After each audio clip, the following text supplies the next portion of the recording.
Now Jethro, the priest of Midian, Moses' father-in-law, heard of all that God had done for Moses, and for Israel his people, how that Yahweh had brought Israel out of Egypt. Jethro, Moses' father-in-law, received Zipporah, Moses' wife, after he had sent her away, and her 2 sons. The name of one son was Gershom, for Moses said, I have lived as a foreigner in a foreign land. The name of the other was Eleazar, for he said, My father's God was my help, and delivered me from Pharaoh's sword. Jethro, Moses' father-in-law, came with his sons and his wife to Moses into the wilderness where he was encamped, at the mountain of God. He said to Moses, I, your father-in-law Jethro, have come to you with your wife and her 2 sons with her. Moses went out to meet his father-in-law and bowed and kissed him. They asked each other of their welfare, and they came into the tent.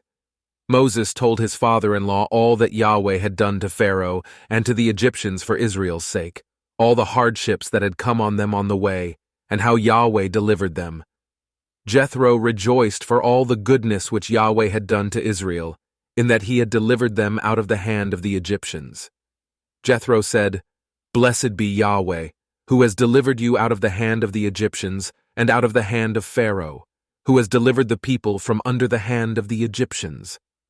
Now I know that Yahweh is greater than all gods, because of the thing in which they dealt arrogantly against them. Jethro, Moses' father-in-law, took a burnt offering and sacrifices for God. Aaron came with all the elders of Israel to eat bread with Moses' father-in-law before God. On the next day, Moses sat to judge the people, and the people stood around Moses from the morning to the evening. When Moses' father-in-law saw all that he did to the people, he said, What is this thing that you do for the people? Why do you sit alone, and all the people stand around you from morning to evening?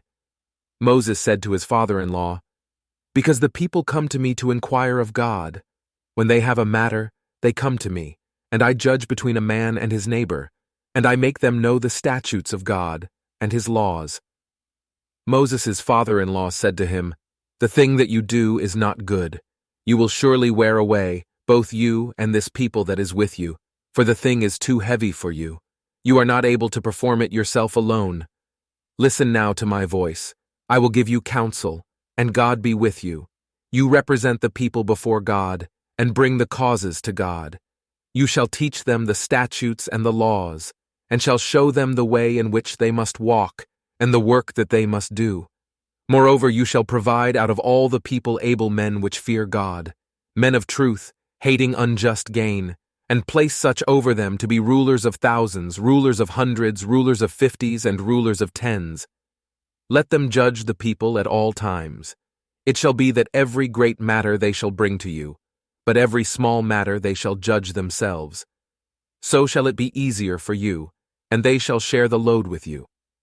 If you will do this thing, and God commands you so, then you will be able to endure, and all these people also will go to their place in peace. So Moses listened to the voice of his father-in-law, and did all that he had said.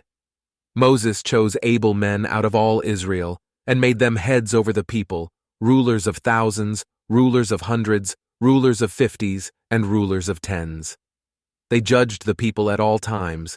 They brought the hard causes to Moses, but every small matter they judged themselves. Moses let his father-in-law depart, and he went his way into his own land.